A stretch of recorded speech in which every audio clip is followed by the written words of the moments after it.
La diferencia entre una máquina y un ser vivo es que la máquina puede ser reprogramada. La pregunta es, ¿quién tiene el valor de hacerlo? Ingeniera Sofía Vargas Ruiz, año 2047, 3 años, 4 meses y 16 días. Eso era exactamente lo que llevaba a la humanidad en guerra contra los Vorkai. El capitán Diego Reyes Montoya lo sabía de memoria, porque llevaba ese número tatuado en la mente desde el día que los cielos de Sevilla se abrieron como una herida, y los primeros cazas alienígenas cruzaron la atmósfera a velocidades imposibles. Recordaba el olor del asfalto derretido, el sonido metálico de las sirenas de la ciudad, y el rostro de su madre, mirando hacia arriba, desde el balcón de su casa, en el barrio de Triana, con los ojos abiertos como platos y la mano sobre la boca, sin poder pronunciar ni una sola palabra. Sevilla había caído en 48 horas. Madrid tardó 2 semanas en quedar parcialmente en ruinas. Barcelona resistió un mes entero gracias a su posición costera y a los cañones de plasma que el general Arturo Mendoza Vidal había logrado instalar en el puerto antes de que los Vorkai establecieran su primera línea de avanzada. Pero incluso Barcelona, con toda su tenacidad, había perdido ya la mitad de sus barrios al fuego verde de los invasores. Diego cerró los ojos un segundo en el interior del transporte blindado que atravesaba los páramos calcinados de Aragón. El vehículo vibraba con cada bache del camino, y el olor a motor quemado se mezclaba con el sudor de los 8 soldados que viajaban con él. A su derecha, la teniente Valentina Cruz Herrera revisaba por tercera vez el cargador de su fusil de pulsos. Era un tic nervioso que Diego había aprendido a identificar en ella cuando Valentina revisaba el cargador más de 2 veces.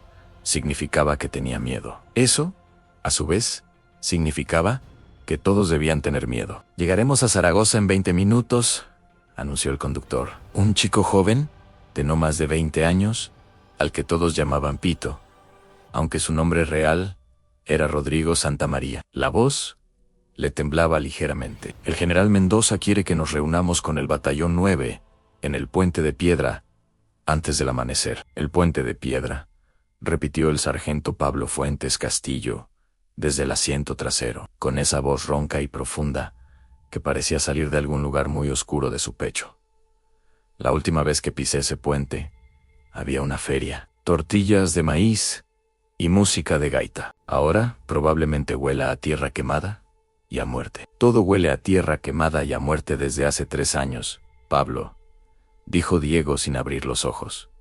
Silencio en el transporte. Nadie tenía respuesta para eso. Diego abrió los ojos y miró por la ventanilla rayada y sucia. El horizonte de Aragón, que en otro tiempo era una extensión infinita de campos dorados, viñedos y olivos, ahora era un paisaje lunar. Las granjas estaban reducidas a esqueletos de piedra. Los árboles, los pocos que quedaban en pie, eran columnas negras y desnudas como dedos acusadores apuntando al cielo. El cielo mismo había cambiado incluso de noche. Brillaba con ese halo verdoso que los Vorkai dejaban a su paso, como si la propia atmósfera se hubiera contagiado de su presencia. 3 años atrás, Diego era profesor de ingeniería informática en la Universidad de Sevilla. Tenía 34 años, un piso pequeño en el barrio de Santa Cruz, una gata llamada Copérnico y una rutina cómoda que consistía en dar clases por las mañanas, investigar por las tardes y leer novelas de ciencia ficción por las noches. La ironía de esto último no se le escapaba.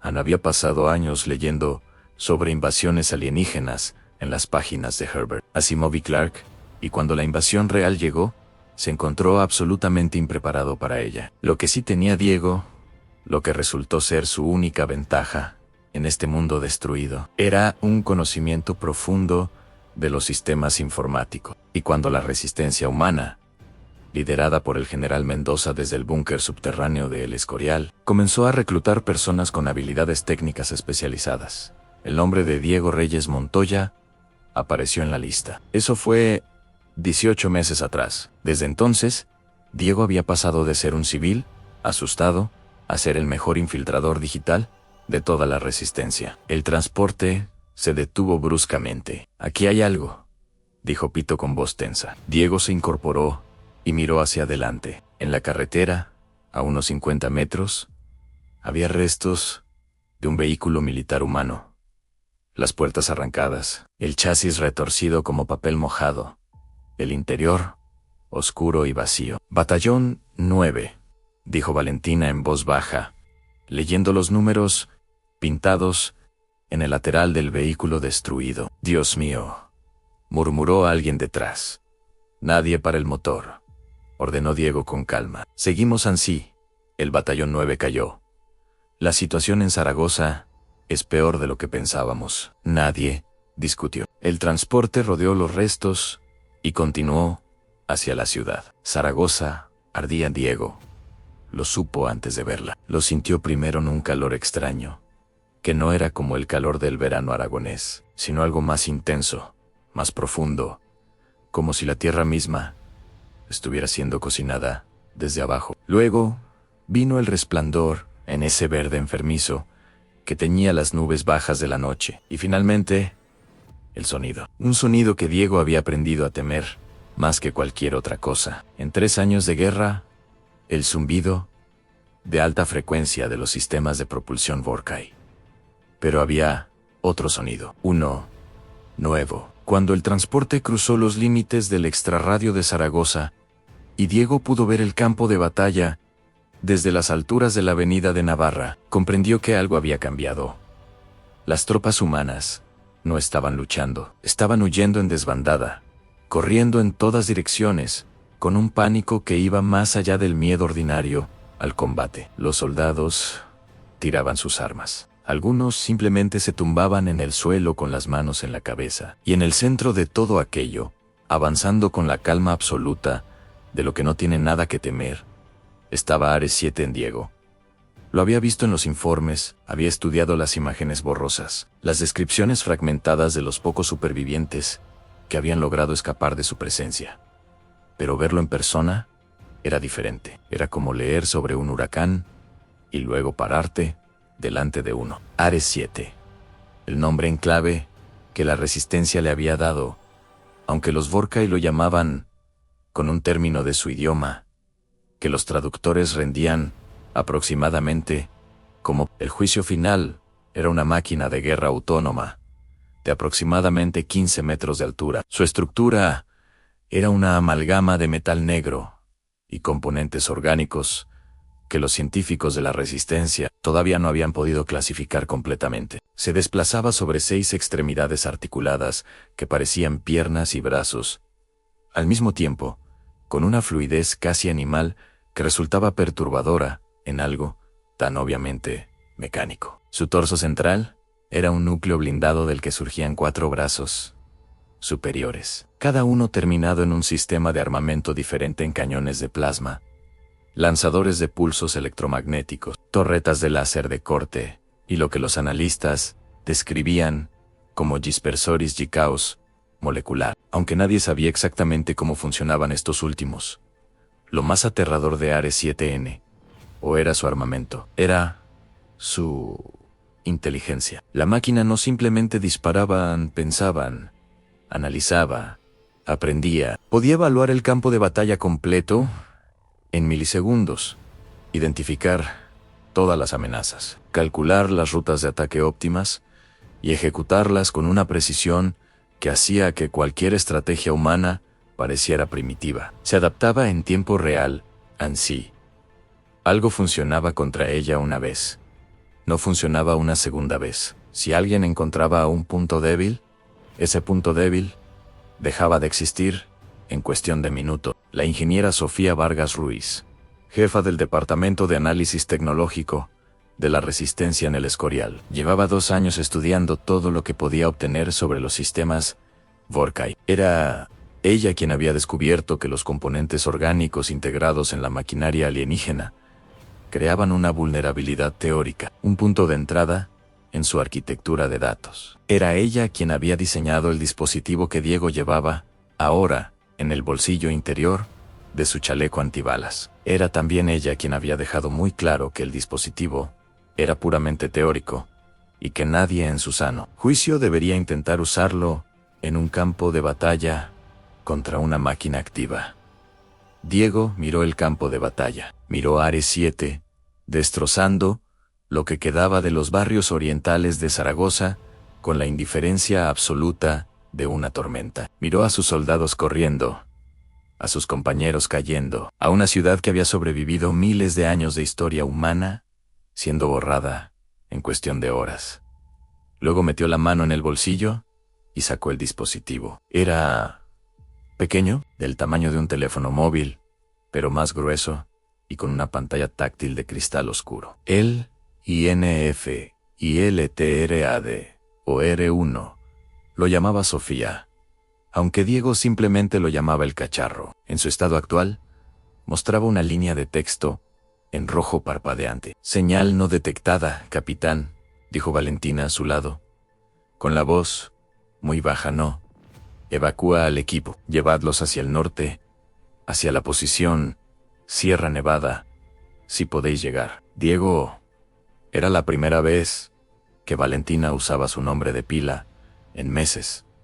Eso es suicidio. Todo en esta guerra es suicidio, respondió Diego. La diferencia es si el suicidio sirve para algo o no. Se bajó del transporte antes de que pudiera continuar la conversación. Zaragoza de noche, con sus calles convertidas en corredores de ruinas humeantes, era un laberinto de muerte. Diego corrió agachado por lo que había sido la calle Alfonso y, usando los escombros como cobertura, con el INF, ILTRAD o R-1 en la mano izquierda y su pistola de pulsos en la derecha. El zumbido de Ares -7 se sentía en los huesos, una vibración constante que hacía rechinar los dientes. La máquina estaba al noroeste, a unos 400 metros, según los indicadores del dispositivo, que ahora mostraban señal detectada, en fuerza, 12%. Distancia mínima requerida en 50 metros.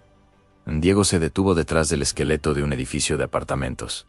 Asomó la cabeza con cuidado, en la Plaza del Pilar, o lo que quedaba de ella, porque la famosa Basílica de la Virgen del Pilar había perdido sus torres y la mitad de su fachada. Ares 7 estaba destruyendo metódicamente los últimos vehículos blindados humanos. Lo hacía con una eficiencia casi burocrática.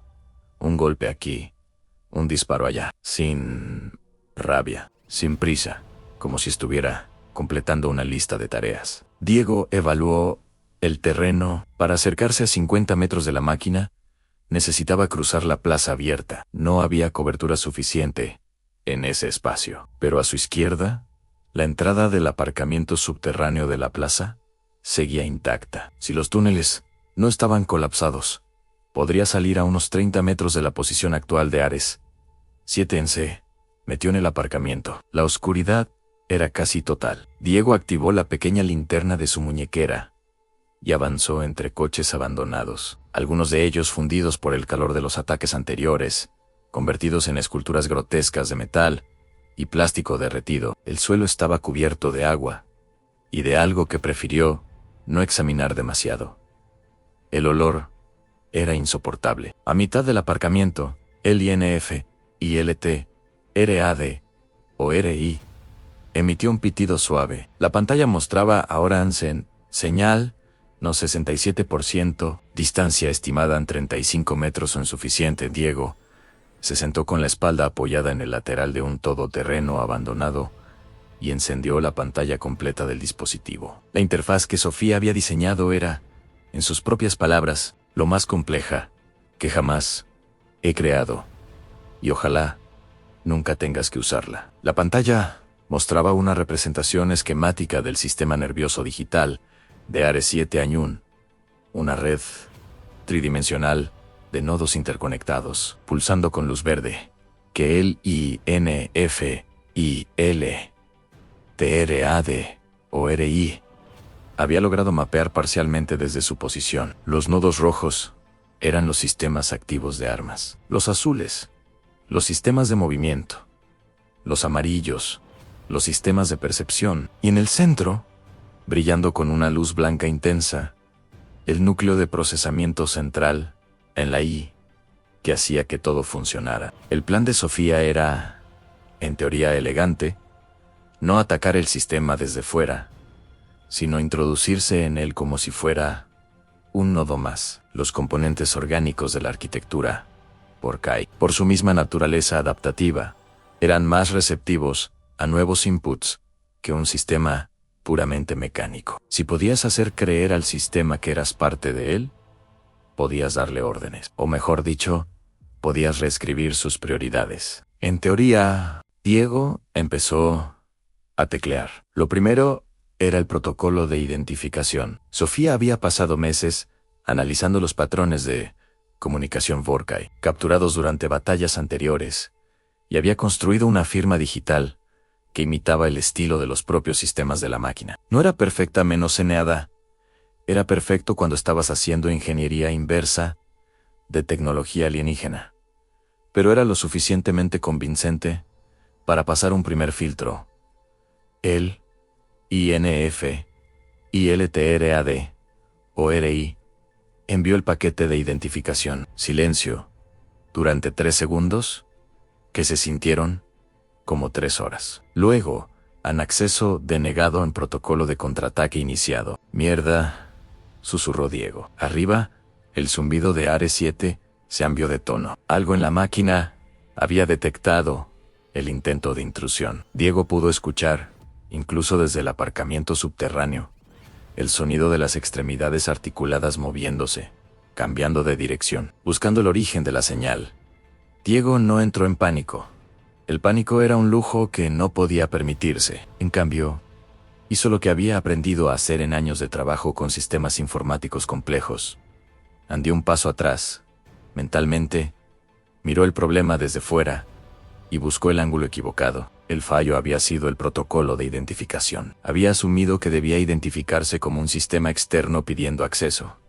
Pero así era como funcionaban los hackers humanos. Los sistemas Vorkai, con su arquitectura orgánica, no funcionaban así. Los nodos de Ares-7 no pedían permiso para conectarse entre sí. Simplemente se conectaban. La integración era el estado natural, no la excepción. Diego borró el protocolo de identificación y empezó de nuevo.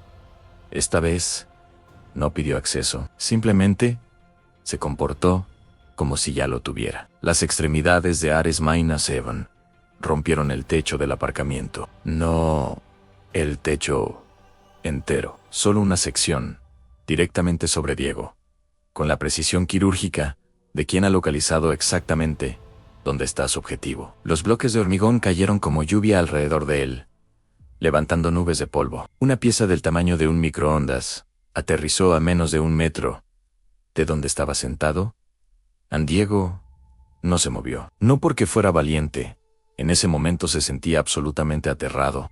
A través del agujero en el techo, Diego podía ver ahora parte de Ares 7 directamente sobre él. Uno de sus brazos superiores se extendía hacia abajo, con el cañón de plasma, apuntando hacia donde estaba él. La luz verde que emitía iluminaba el aparcamiento con un resplandor enfermizo.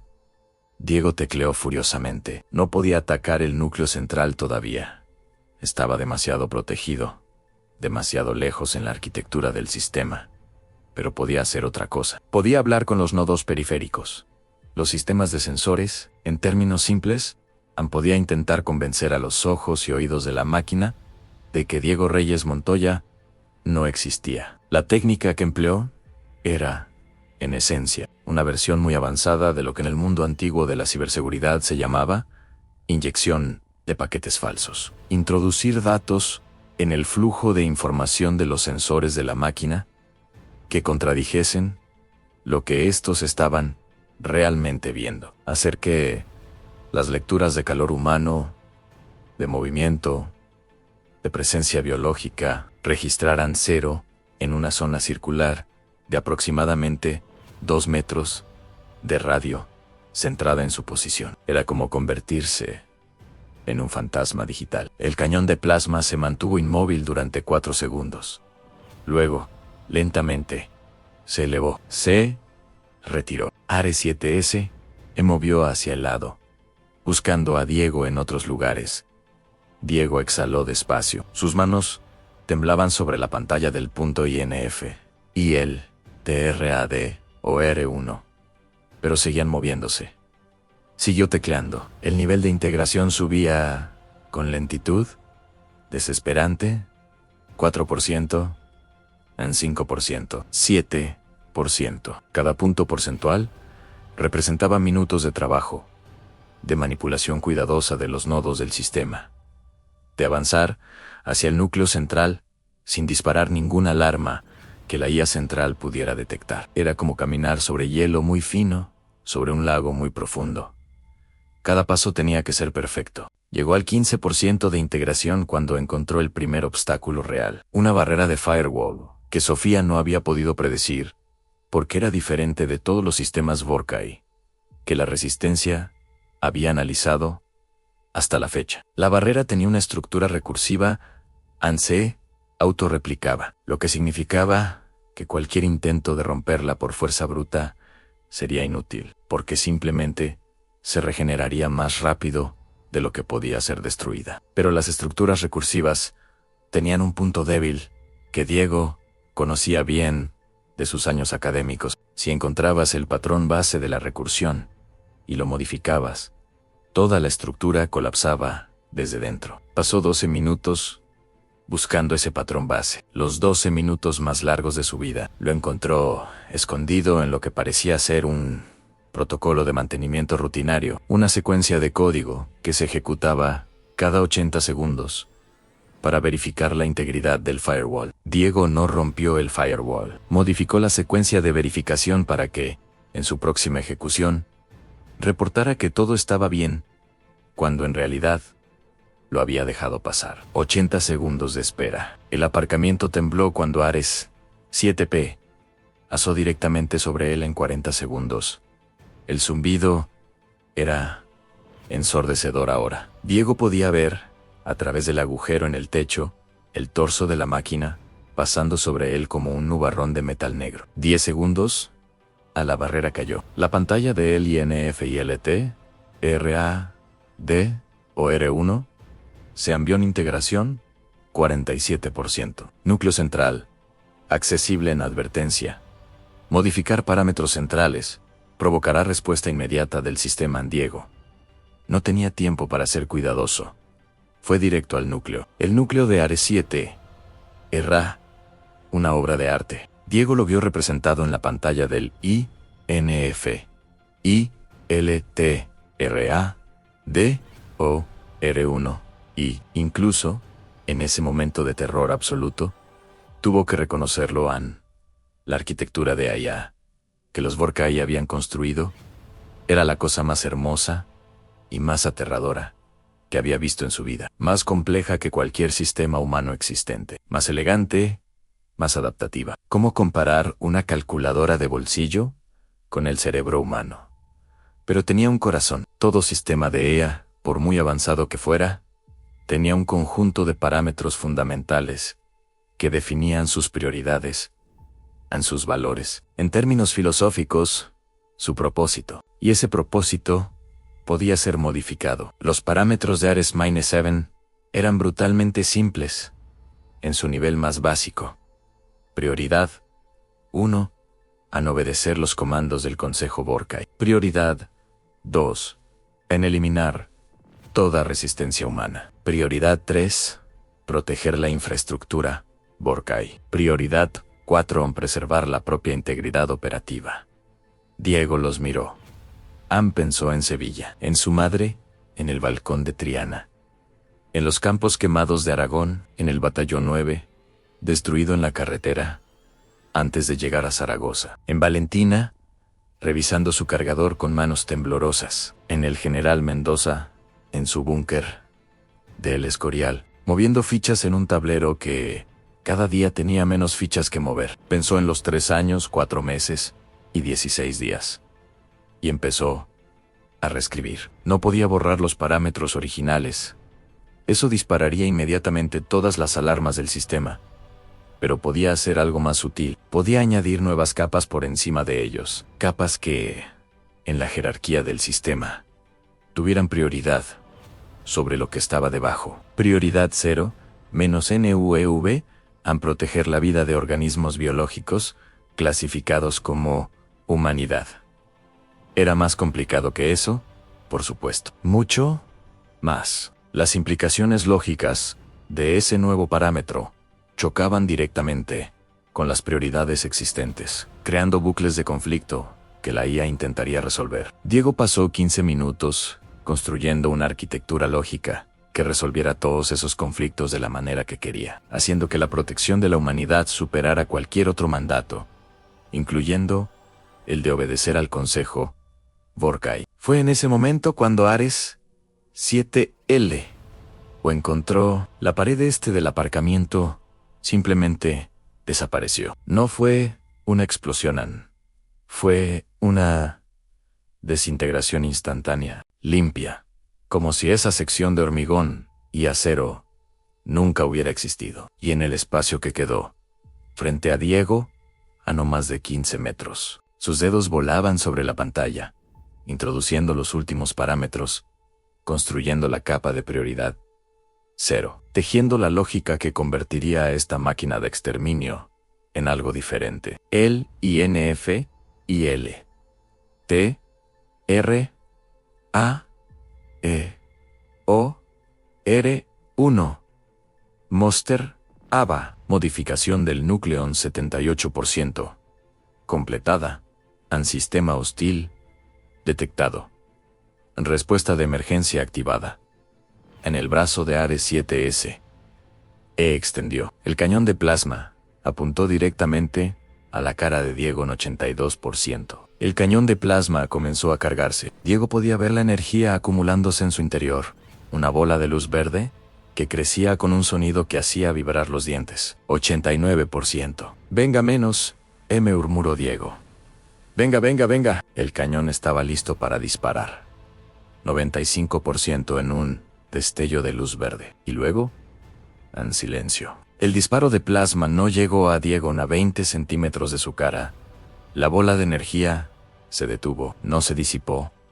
La física no funcionaba así, sino que literalmente se detuvo, suspendida en el aire por una fracción de segundo que parecía imposible. Y luego fue reabsorbida por el cañón que la había generado, como si el tiempo corriera hacia atrás. El INF, IL, TRAD, OR1M, Ostron modificación del núcleo en 100%. Completada. Reiniciando sistema. Ares 7S, detuvo. Fue un proceso gradual. Primero los brazos superiores se retrajeron hacia el torso central, como un arbusto recogiendo sus ramas. Luego, las extremidades locomotoras se inmovilizaron, con la máquina quedando perfectamente estática en el espacio que antes era la pared del aparcamiento. El zumbido de alta frecuencia, que había sido la banda sonora constante de la batalla, descendió de frecuencia, paso a paso, hasta convertirse en un tono grave y profundo, casi como una respiración. El disco de cristal negro del ojo primario, que había estado brillando con esa luz verde intensa, parpadeó varias veces. La luz cambió de verde a azul, un azul suave, casi tranquilizador. Diego se puso de pie, lentamente, sin apartar la vista del ojo de la máquina. La pantalla del INF, IL, TRAD o R1 se envió una última vez an sistema RE, INIC, IAD o nueva jerarquía de prioridades. Activa en identificación de unidad. Ares 7 han estado operativo.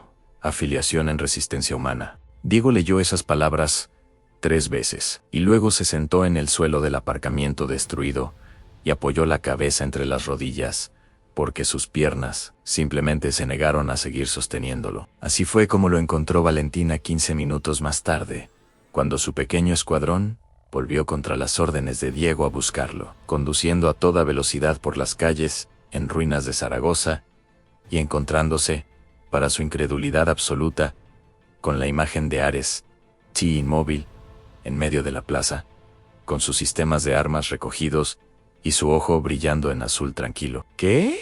Fue lo único que Valentina pudo decir cuando bajó del transporte y miró de Diego a la máquina, y de la máquina a Diego. Funciona, dijo Diego. El cacharro de Sofía funciona. El sargento Pablo Fuentes Castillo miró hacia Ares 7C. con los ojos muy abiertos, durante un largo momento. Luego, con la expresión de un hombre que ha decidido simplemente aceptar que el mundo ya no tiene reglas normales, sacó una cantimplora de su cinturón y se la ofreció a Diego. Agua. Gracias, Pablo. De nada, capitán. Le ponemos nombre. Diego miró la máquina. Pensó un segundo. Guardián, dijo. Anse, llama Guardián. El amanecer sobre Zaragoza llegó teñido de oro y ceniza. En las horas que habían pasado desde el hackeo, Diego había establecido comunicación con el general Mendoza desde el transporte blindado, usando el canal de emergencia encriptado que solo los oficiales de alto rango conocían. La conversación había sido, en el lado del general, una larga sucesión de silencios con preguntas en medio, que Diego interpretó correctamente como el sonido de un hombre procesando algo que desafiaba su comprensión del mundo posible. ¿Me estás diciendo que tienes el control de Ares 7? Había preguntado el general. Finalmente, ¿le llamo Guardián ahora, mi general? Y técnicamente no tengo el control. El control lo tiene. Elan, yo simplemente reescribí sus prioridades. Ya no quiere matar humanos. Quiere protegerlos. Anotó silencio muy largo. Capitán Reyes, necesito que me jure que no está delirando por una herida en la cabeza. ¿Puedo mandarle un vídeo por el canal seguro, mi general? El general Mendoza había visto el video. Y entonces, porque era un hombre que había sobrevivido 3 años de guerra imposible, siendo ante todo un hombre pragmático, había dicho simplemente, «Bien, úsalo». La segunda batalla de Zaragoza comenzó al amanecer. Los Vorkai habían enviado refuerzos durante la noche, una flota de 24 cazas atmosféricos y 3 unidades de infantería mecanizada, confiados en que con Ares 7, patrullando la ciudad, la resistencia humana ya habría sido eliminada. No esperaban encontrar al propio Ares 7, esperándolos. Diego observó desde el techo de un edificio de 5 plantas, con prismáticos de visión nocturna, y el IN, FI, LE, RA, D, o R1, se conectado a Guardián por enlace continuo. Valentina estaba a su lado, con su fusil de pulsos en posición de descanso, porque, honestamente, no había nada que su fusil de pulsos pudiera añadir a lo que estaba ocurriendo. Guardián fue al encuentro de los refuerzos Vorkai en la llanura al norte de la ciudad. Lo que siguió era difícil de describir en términos bélicos convencionales, porque no se pareció en nada a ninguna batalla que Diego hubiera visto antes. Los cazas Vorkai iniciaron su ataque estándar en formación en cuña. Fuego cruzado de plasma, presión constante. Era la misma táctica que había funcionado para ellos centenares de veces. Pero esta vez, del otro lado, había algo que conocía exactamente esa táctica, porque él mismo la había ejecutado, y que tenía siglos de diseño Vorkai detrás de sus sistemas para contrarrestarla. En 40 minutos, los 24 cazas dejaron de existir. Las unidades de infantería mecanizada duraron 16 minutos más. Los Vorkai, dentro de ellas, intentaron comunicarse con Ares 7 usando sus protocolos de comando. Diego vio en la pantalla del INF, IL, TRA, D o R1 cómo llegaban esas señales y cómo Guardián las ignoraba con la misma serenidad con la que un adulto ignora un capricho de un niño pequeño. Cuando el sol salió completamente sobre el horizonte aragonés, el campo al norte de Zaragoza era un cementerio de tecnología Vorkai, y Guardián volvió a la ciudad, a la plaza que había estado destruyendo horas antes, y se detuvo allí, inmóvil, con el ojo brillando en azul suave, esperando. «Dios mío», dijo Valentina en voz muy baja. «Ya», dijo Diego. «¿Qué espera ahora?» Diego miró el INF, IL, TRA, D o R1 en la pantalla. La IA de Guardián había generado una consulta. ¿Nuevas órdenes? «Espera instrucciones», dijo Diego. La noticia de lo ocurrido en Zaragoza se extendió por toda la resistencia, con la velocidad que solo tienen las noticias que la gente necesita desesperadamente escuchar.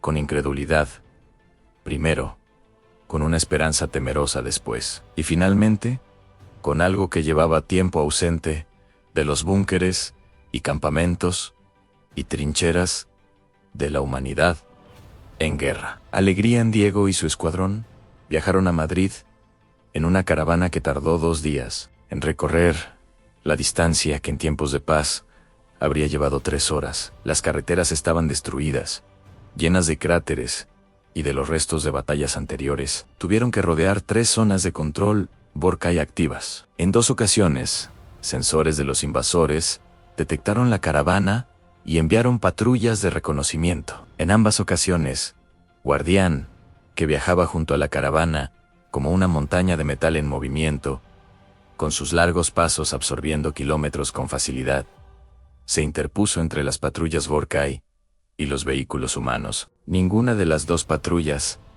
sobrevivió para hacer un informe. Fue durante esa larga marcha cuando Diego comenzó a comprender algo que le había pasado desapercibido en el caos de Zaragoza. Que Guardián no era simplemente una máquina siguiendo nuevas instrucciones. La IA había comenzado a aprender, no solo a ejecutar los parámetros que Diego había instalado, sino a interpretarlos, a extrapolarlos, a tomar decisiones propias dentro del marco de esos valores nuevos. En una de las noches del viaje, acampados en las ruinas de Calatá, mientras Guardián montaba guardia en el perímetro exterior, Diego se conectó al sistema de la máquina y pasó horas simplemente observando cómo funcionaba la IA por dentro. Era como mirar por la ventana de una mente que procesaba el mundo de manera completamente diferente a la humana, pero que había encontrado, en los parámetros que Diego le había dado, algo que podría llamarse, con todas las precauciones necesarias, propósito. Ares 7H había sido diseñado para ser un instrumento perfecto de exterminio. Guardián era ahora, imperfectamente, algo diferente. La nomenclatura que Diego había elegido por impulso resultó ser, sin buscarlo, una descripción exacta de lo que la máquina había decidido ser. La teniente Valentina Cruz se sentó a su lado en algún momento de esa noche larga y silenciosa, mirando la pantalla del INF y LTRAD o R1P por encima del hombro de Diego. ¿Confías en él?, preguntó. ¿En Diego? Tardó un momento en responder. Confío en los parámetros que le instalé, en lo que le enseñé a priorizar. Eso no es lo mismo que confiar en él. No, admitió Diego. Pero es lo que tengo. Valentina asintió despacio. Sacó del bolsillo una fotografía desgastada y se la mostró a Diego en una familia, en lo que parecía una playa. Una mujer y un hombre jóvenes. 3 niños sonriendo a la cámara. El mar azul de fondo. La playa de la Concha, en San Sebastián, dijo Valentina antes de todo esto. Mis padres, a mis hermanos, Diego no preguntó. No necesitaba hacerlo. Por eso confío en lo que hiciste, dijo Valentina al cabo de un momento, señalando hacia el exterior oscuro donde Guardián patrullaba, porque alguien tenía que hacerlo. Ojalá hubiera podido hacerlo antes, dijo Diego. El búnker de El Escorial era la última ciudad subterránea de la humanidad libre en la península ibérica, construido con prisa y desesperación en los primeros 6 meses de la guerra. Se extendía en 5 niveles, bajo el monasterio histórico, que irónicamente los Borkai no habían destruido porque sus sensores lo clasificaban como estructura sin valor estratégico. Era el tipo de error que una inteligencia puramente funcional cometía al ignorar que los humanos podían esconder cosas extraordinarias en los lugares que consideraban sin valor. Diego había estado en El Escorial antes, durante su incorporación a la Resistencia, pero lo que encontró ahora era diferente a lo que recordaba. El búnker había crecido, se había profundizado, se había llenado con los refugiados de media España. En sus pasillos iluminados con luz artificial, se cruzaban ingenieros, médicos, militares y civiles de todas las edades, hablando en catalán, castellano, valenciano, euskera y en media docena de idiomas de los miles de extranjeros que habían buscado refugio aquí cuando las fronteras ya no significaban nada. El general Arturo Mendoza Vidal, los esperaba en el nivel 3. Era un hombre de 62 años, que parecía haber envejecido 20 años en los últimos 3. Alto, de complexión fuerte, con el pelo completamente blanco. Los ojos, sin embargo, seguían siendo los mismos negros, intensos, con esa calidad de ver más de lo que deberían. Estrechó la mano de Diego en silencio durante un segundo entero antes de hablar. Capitán Reyes, mi general, ha hecho usted la cosa más extraordinaria que he visto en 3 años de guerra. He hecho lo que nadie más se atrevió a hacer porque era probablemente una locura suicida. El general Mendoza sonrió. Era la primera vez que Diego le veía sonreír. En esta guerra, capitán, la línea entre la locura suicida y el heroísmo ha desaparecido completamente en Venga. A la ingeniera Vargas lleva 12 horas esperándole. Sofía Vargas Ruiz era una mujer de 40 años con el pelo negro, recogido en una trenza desordenada y unas ojeras que sugerían que llevaba semanas sin dormir más de 3 horas seguidas. Cuando Diego entró en su laboratorio, se lanzó hacia él con una expresión de pánico científico puro. ¿Funcionó? ¿Exactamente qué funcionó? ¿Cuál fue el protocolo de entrada? Necesito los registros completos de el INF, IL, T, R, A, D, o R1. Necesito verlo todo, Sofía, dijo Diego, tendiéndole el dispositivo en Toman. Ahí está todo. Ella lo cogió con las 2 manos, como si fuera un objeto sagrado. Luego Diego le explicó el segundo firewall de estructura recursiva que no aparecía en ninguno de sus análisis. Y Sofía escuchó con esa atención específica de los científicos que están redibujando mentalmente todo su modelo del mundo mientras les hablas. Cuando terminó, ella se volvió hacia sus pantallas y llamó un mapa global. Había 11 puntos rojos marcados en él. 11, dijo Diego en voz baja. 11, confirmó Sofía. Necesitaré 3 semanas para adaptar el INF y LTRAD o R-1 a cada una de sus firmas individuales. Y necesitaré 11 personas tan locas como tú, Diego.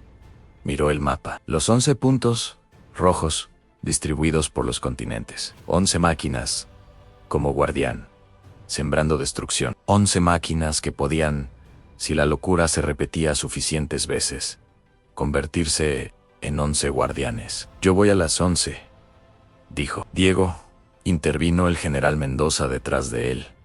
Eso es, lo sé, mi general. Soy el único que sabe cómo hacerlo en tiempo real. Y no voy a enviar a nadie a hacer algo que yo no haya hecho primero. Un silencio largo en el laboratorio. Le daré 3 días de descanso, dijo el general al fin, y luego empieza. En esos 3 días de descanso, Diego Reyes Montoya hizo cosas que no había hecho en meses. Durmió, comió comida caliente, tomó una ducha larga, leyó un libro en uno de los pocos que quedaban en la biblioteca del nivel 2 del búnker, una novela de Javier Marías que alguien había rescatado de la Madrid destruida y que Diego leyó hasta la última página sin entender exactamente por qué le hacía llorar, excepto que quizás tenía que ver con que hablaba de personas en un mundo donde las cosas todavía podían ser hermosas. Y habló con Valentina. Hablaron durante horas, sentados en uno de los corredores del nivel 1, donde había una claraboya de vidrio reforzado que daba a un pequeño patio del monasterio, y donde la luz del sol llegaba, filtrada y débil, pero llegaba. Hablaron de Sevilla y de San Sebastián, de lo que habían perdido, de lo que esperaban encontrar cuando esto terminara, si terminaba. Voy contigo, dijo Valentina simplemente. Lo sé, respondió Diego. La primera misión, tras Zaragoza, fue en Lisboa, la segunda en Berlín, la tercera en Estambul, la cuarta en Nairobi. Cada misión era diferente. Cada máquina tenía sus propias defensas, sus propias adaptaciones, el propio carácter específico que emergía de su arquitectura única. Diego aprendió a leerlos como aprendía a leer personas, buscando sus particularidades sus patrones, el lenguaje específico en que procesaban el mundo, y uno por uno los convertía a no fue fácil. En Estambul estuvo a punto de morir 2 veces. En Ciudad de México llegó al punto crítico del hackeo, con el brazo izquierdo roto, y tuvo que completar los últimos comandos con una sola mano. En Tokio, Valentina fue herida cubriendo su retirada, y Diego pasó 48 horas en el hospital improvisado del refugio japonés, antes de poder saber que no era grave. Sofía trabajaba sin descanso en el Escorial, analizando los registros de cada misión, refinando el INF, IL, TRAD o R1, descubriendo nuevas capas de la arquitectura Vorkai que nadie había visto antes.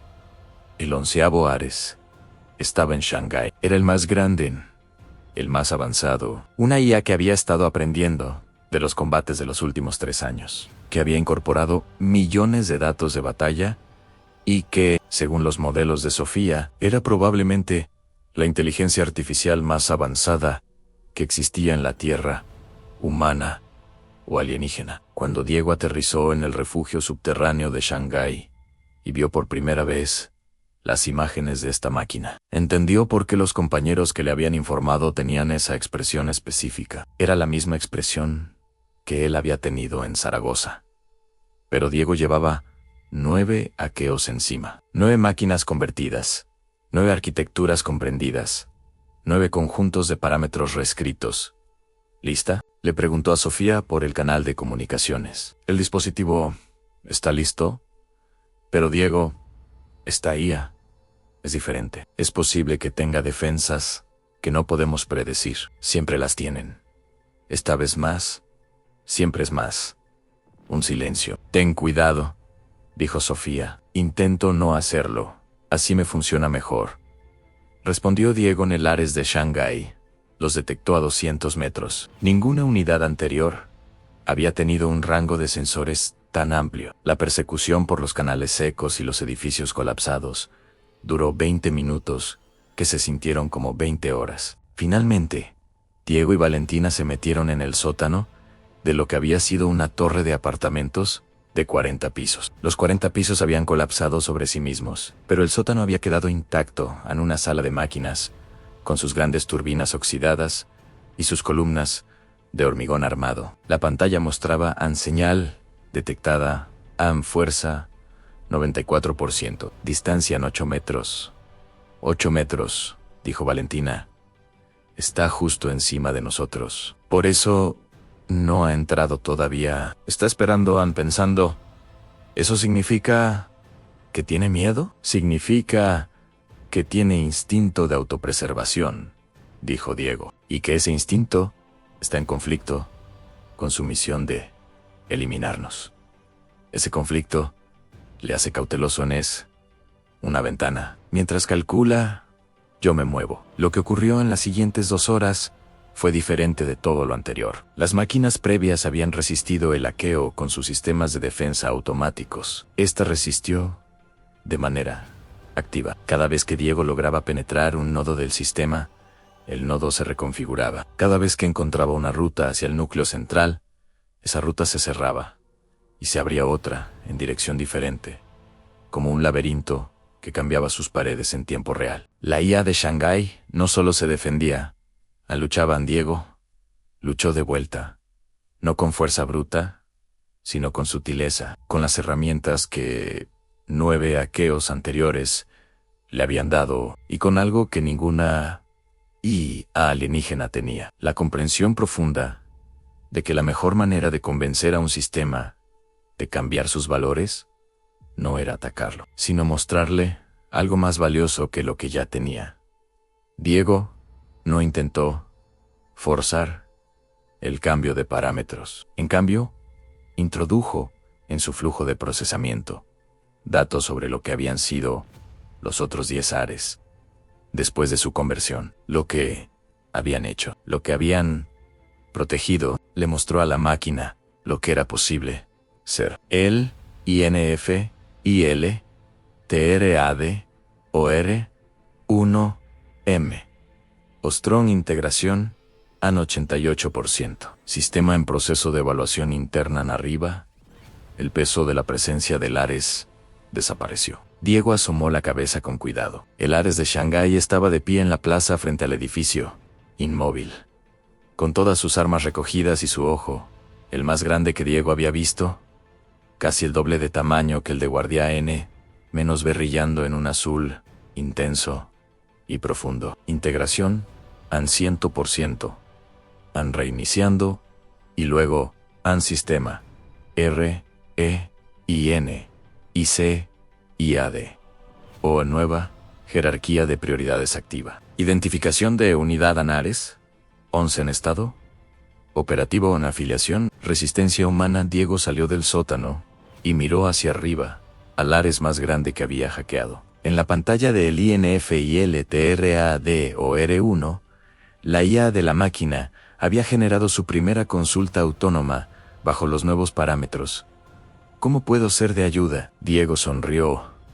Era una pregunta perfecta. Guardián los llama a todos así, le dijo a Valentina. ¿Guardián se comunica con las otras unidades? Desde hace semanas, forman una red. Se comparten información, aprenden juntos. Valentina miró el ojo azul del Ares de Shanghái. ¿Eso debería preocuparnos?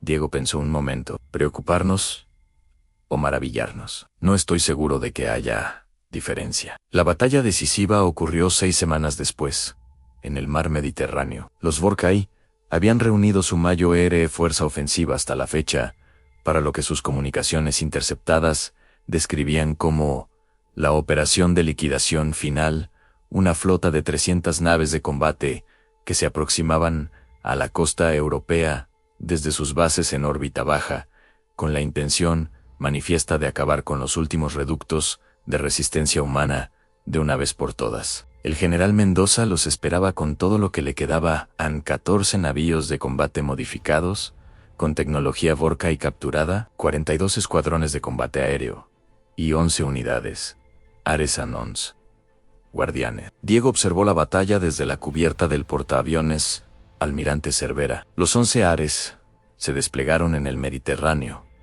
como una red invisible y luego se cerraron alrededor de la flota Vorkai, con una coordinación que ningún estratega humano podría haber diseñado, porque requería un procesamiento de variables demasiado complejo para la mente humana. No atacaron por separado, sino como un sistema único, una mente distribuida en 11 cuerpos, cada uno cubriendo un ángulo que los otros 10 no podían cubrir, cada uno respondiendo en tiempo real a lo que hacían los otros 10. La flota Vorkai tardó 4 horas en comprender que había perdido 4 horas en las que lanzaron todo lo que tenían: armamento, gianchimatería, pulsos de disrupción gravitacional, tácticas diseñadas para destruir exactamente el tipo de tecnología que los guardianes representaban. Y los guardianes aprendieron de cada ataque, adaptaron sus formaciones, encontraron respuestas. 174 naves Vorkai fueron destruidas antes de que las 126 restantes comenzaran la retirada. No era la victoria final. Diego lo sabía. El general Mendoza lo sabía. Sofía, los Vorkai tenían más flotas, más recursos, más tecnología. La guerra continuaría. Pero algo había cambiado fundamentalmente ese día. La humanidad ya no estaba perdiendo. Diego bajó la vista del cielo mediterráneo y miró él, INF, y él, TRAD, o R1, EN, su mano. Una pantalla mostraba un mensaje de guardián que había llegado durante la batalla a misión: en proteger la humanidad, en estado, en curso. Notan, los otros guardianes hacen preguntas sobre ti, respondido, que eres el que nos enseñó a elegir. ¿Es correcto? Diego leyó el mensaje 2 veces. Luego tecleó una respuesta: es correcto, a su lado. Valentina Cruz Herrera miraba el horizonte con esa expresión específica que Diego había aprendido a reconocer en ella. No exactamente felicidad, porque la felicidad completa era imposible cuando tantas cosas habían sido destruidas y tantas personas habían sido perdidas. Pero sí algo, una especie de convicción tranquila de que lo que quedaba por delante Valía la pena de afrontarlo. ¿Qué pasa ahora?, preguntó ella. Ahora, les enseñamos a los Vorkai lo que hemos aprendido en 3 años. Que somos más resistentes de lo que parecemos. Que somos capaces de hacer que incluso sus propias máquinas cambien de bando, dijo Diego. Y que mientras eso sea posible, esta guerra no está ganada para ellos. Valentina asintió. Es un buen mensaje. Es el único mensaje que tenemos. Así que más vale que sea bueno. El sol mediterráneo comenzaba a descender hacia el horizonte occidental, tiñendo el agua de naranja y dorado. Era la primera puesta de sol que Diego Reyes Montoya había visto sin ese halo verde alienígena tiñendo las nubes desde hacía meses. El cielo estaba limpio. El azul era el azul de siempre. El azul que había sobre Sevilla cuando era niño, sobre los campos de Aragón antes de que los quemaran, sobre las costas de toda España en todos los veranos que habían existido antes de que todo esto comenzara. No era el fin, Anne, pero era el principio del fin. Y por primera vez, en 3 años, 4 meses y 16 días, el capitán Diego Reyes Montoya de Sevilla, antes profesor de informática y ahora el hombre que había hackeado el apocalipsis, creyó que iba a vivir para ver ese final. El acuerdo de Toledo se firmó un martes de noviembre. Diego no estuvo presente en la ceremonia, no porque no le hubieran invitado. El general Mendoza había sido categórico en que debía estar allí, como símbolo, como representante de todo lo que la resistencia había conseguido, sino porque él había preferido estar en otro lugar. Estaba en Sevilla, o lo que quedaba de Sevilla. El barrio de Triana había sobrevivido casi intacto. Los Vorkai habían concentrado sus ataques en las zonas industriales y militares. Y Triana era simplemente un barrio de casas y callejuelas. Pero el centro, la catedral, la Torre del Oro, el gran parque de María Luisa, todo eso eran ahora campos de reconstrucción ruidosos y llenos de polvo y de gente que volvía con sus herramientas y su determinación a construir lo que había sido destruido. Diego caminó por las calles de Triana hasta llegar a una calle con casas de azulejos, con balcones, con geranios que alguien ya había replantado, con ese olor específico del barrio que él había creído haber olvidado y que reconoció inmediatamente, como si hubiera estado esperando en algún lugar del fondo de su memoria durante 3 años.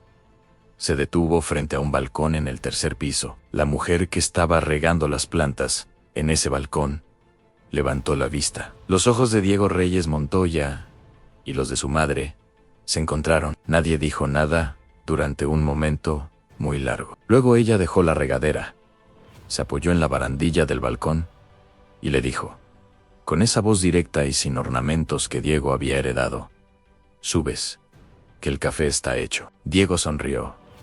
Voy, mamá. En su bolsillo, el INFILTRADORI vibró una vez suavemente. Una notificación de guardián. Diego no lo sacó para leerla. Inmediatamente, lo haría después. Ahora mismo, había algo más urgente. Empujó la puerta del portal y subió las escaleras hacia casa. La guerra no la ganan siempre los más fuertes. A veces la ganan los que se atreven a reprogramar lo que se suponía que era imposible de cambiar. Capitán Diego Reyes Montoya, Sevilla, 2051.